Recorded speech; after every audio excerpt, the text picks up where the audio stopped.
அஸ்ஸலாமு அலைக்கும் வரஹ்மத்துல்லாஹி வபரகாத்துஹு. நல்லதை பேசுதல். அல்லாஹுடைய தூதர் ஸல்லல்லாஹு அலைஹி வஸல்லம் அவர்கள் கூறினார்கள், அல்லாஹுவையும் மறுமை நாளையும் நம்பியவர் ஒன்று நல்லதை பேசட்டும் அல்லது வாய் மூடி இருக்கட்டும்.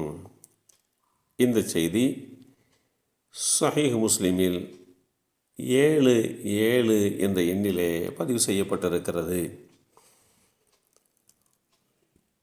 மௌனம் மிகச்சிறந்த நன்மைக்குரியது. மக்களின் அநேக தவறுகள் அவர்களுடைய நாவுகளினால் வெளிப்படுகின்றன. வழிபாட்டில் மிகவும் எளிதானது மௌனம் என்று குறிப்பிடுகிறார்கள். நல்லதை பேசு, இல்லையேல் மௌனமாக இரு என்கின்ற இதே நிலைப்பாட்டை இஸ்லாமிய மார்க்கத்தில் ஒவ்வொருவரும் கடைபிடிக்க வழிகாட்டி தரப்பட்டிருக்கிறோம். யார் வாய் மூடிவிட்டாரோ அவர் ஈடேற்றம் பெற்றுவிட்டார். எவர் அதிகம் பேசுகிறாரோ அவர் அதிகம் தவறுள்ளவராக இருப்பார். எவர் தவறுகள் உள்ளவராக இருப்பாரோ அவர் அதிகம் பாவமுள்ளவராக இருப்பார். அவருக்கு நரகம் மேலானதாகும். இப்படியெல்லாம் இஸ்லாம் மௌனம் குறித்து உண்டான நன்மையையும் மௌனமின்றி இருப்பதனால் ஏற்படுகின்ற தீமைகளையும் குறித்து தெளிவுபடுத்துகின்றது. வணக்க வழிபாடுகள் 10 பங்கு என்றால் மௌனம் 9 பங்காகும் என்றும் இஸ்லாம் அறிவுறுத்துகிறது. சிறையில் அடைக்கப்பட வேண்டிய பொருள் ஒன்று உண்டு என்றால் அது மனிதனுடைய நாவு என்று அப்துல்லாஹ் இப்னு மஸ்ஊத் ரலியல்லாஹு அன்ஹு அவர்கள் குறிப்பிடுவார்கள்.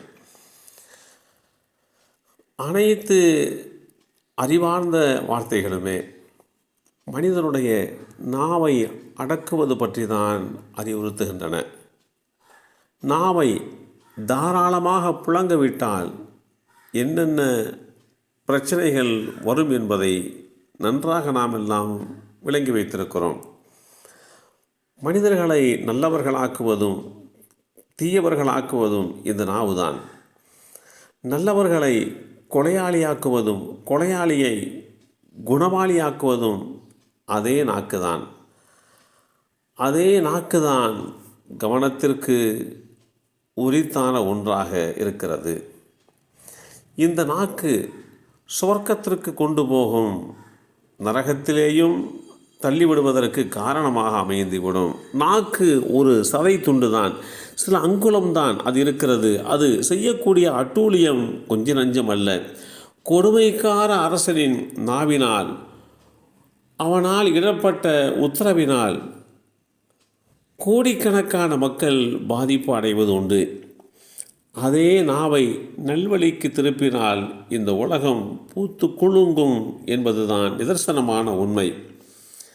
நாக்கு பார்ப்பதற்கு சிறிதாகத்தான் இருக்கிறது. அதனுடைய ஆற்றலை பற்றி அறிய முற்பட்டால் இனிப்பு, உரப்பு, துவர்ப்பு, கசப்பு, கைப்பு இவற்றை நன்கு பிரித்து காட்டுகின்ற அளவுக்கு உண்டான ஆற்றல் மிக்கது. குளிர்ச்சியானதா சூடானதா என்பதை தெரிவிக்கின்ற அளவுக்கு உலகத்தில் உள்ள அத்தனை மொழிகளையும் சரளமாக வெளிப்படுத்தி பேசுகின்ற ஆற்றல் உடையது.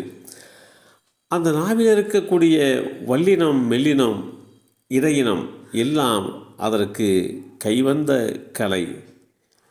ஒருவர் தவறு செய்ய வேண்டுமா அல்லது அவர் தவறை மன்னிக்க வேண்டுமா, அதற்கு இந்த நாவுதான் தலையான காரணமாக இருக்கிறது என்கின்ற அடிப்படையிலே தான் இஸ்லாமிய மார்க்கம் இந்த நாவுடைய விஷயத்திலே நீங்கள் மௌனித்திருப்பது சிறந்தது.